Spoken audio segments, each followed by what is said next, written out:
Еве што заклучив. Не се подпишувам туку така на амандмани, обично на они од образование, од култура, од наука и од екологија. Овој амандман ми беше објаснет, меѓутоа денеска слушајќи ги колегите, и министерот се разбира, и слушајќи го синојка драматичниот повик на директорот генерален на Стопанската комора, навистина мислам дека амандманов има голема логика. Може би сумите ве бунат, меѓутоа, намерно сакам да ви се обратам, не толку како на министер, туку како на некој кој што има докторат од економски науки. Значи, обајцата знаеме што, бидејќи исто е тоа, дали е на политички науки или на економски науки, дека има два методи на креирање на политика. Рационален и инкременталистички. Рационалниот значи да антиципирате актери, проблеми, wild cards и не знам што и да креирате политика. Ама сега сме ние веќе влезени во тешка криза и тогаш треба да се реагира веднаш и тоа се вика, нели, инкременталистички. Она што мене ме загрижува, министре, што? За енергетската ефикасност, за која што зборуваме деновиме, не сте вие надлежниот, туку е Министерството за економија и министерот за економија. Ако ги анализирате неговите потези, мерки и изјави, извинете, ама тамо јас рационален модел не можам да препознам. И се плашам дека сега кога треба да се реагира инкременталистички, дека она што го слушав, што го гледав, не ми дава гаранција дека може да бидеме сите мирни како граѓани. За жал, ние како граѓани се обидувавме преку амандманите, до сега сите беа одбивани, освен првиот амандман, кога е во прашање земјоделието, ама и таму не е тоа директно до граѓаните. И сега гледам дека ако нешто е драматично, како да се заштитат фирмите. Сите знаеме што значи сега. Во енергетска криза работите се тргнати, како викаме ние во науката, лесе-фер за жал. Дарвинистичка борба. И кој победува? Најголемиот и најзаштитениот. И затоа мислевме дека штом се изборивте за кризна состојба, многу логично е сега да ги заштитите оние кои имаат шанса ако се здружат и ако ја имаат помошта на државата. И за мене не е само ова гаранција што велите вие дека оние кои се должни ЕСМ да обезбедат 60% од електричната енергија, дека исто така можат да се јават и како снабдувачи други, а не само како универзални снабдувачи. Значи, мислам дека е логично дека и овие 40% мора на некој начин да се подкрепат и да се заштитат. Зошто? Па затоа што ако сите овде економисти, кога учам јас, велат дека кризата, да, е светска, но е главно европска и дека, да речеме, се уште не ја зафатила Јужна Америка, значи на пазарот ќе треба да купувате од оние кои што не се зафатени од кризата, а за да се надпреварувате во тој нерамноправен надпревар, треба да имате државна поддршка, бидејќи во криза, значи, не можеме како денеска што слушам да се ги читаме одредбите од законот, да, тие се важни, што не можело, како не можело, а особено не па на програма. Јас веќе не верувам во тоа, да бидам искрена.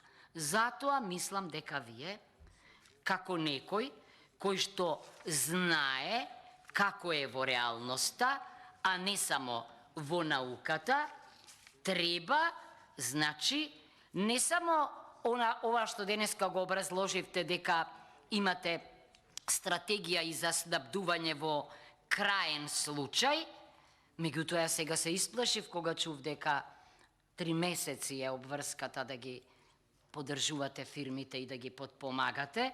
Значи јас ве молам да размислите сериозно, може вие повторно да предложите, може мнозинството може заеднички амандман, ама мислам дека сериозно треба да размислиме зошто експертите што ние ги консултиравме не убедуваат дека е ова крајно време за финансиска подршка насочена кон покривање на половина од трошоците за субвенционирање на електричната енергија, нивна како правни субјекти, зошто? Заради битката на слободниот пазар, која што е безмилосна, каде што цените вртоглаво растат, каде што ризиците се зголемуваат и каде што мислам дека со оглед на обкружувањето, реакциите, мора да се замислиме зошто ние поподготвени не ја дочекавме кризата. Не е ваша вината, јас веќе посочив, вината е на оние кои што требале навреме да размислуваат за ова. Зошто ве замолувам да погледнете? Еве зошто. Бидејќи овде, со право колегата од Струга вели, ако се концентрираме на амандмани, на аргументи и на контрааргументи, мислам дека многу повеќе амандмани. Ама ако дојдеме со напишани текстови за реплики, ништо не правиме. Диалогот нема смисла ако однапред знаеме дека резултатот ќе биде 8-6 и 8-5. Па нема смисла. Тоа што ќе се вклучите во таков, тоа не е диалог, тоа е импровизација, алиби. Има смисол диалогот ако неговите аргументи, моите или на некој друг, допрат до вас и вие речете дека, како во оној пример, инцидентен да не остане, дека има овде шанса за размислување.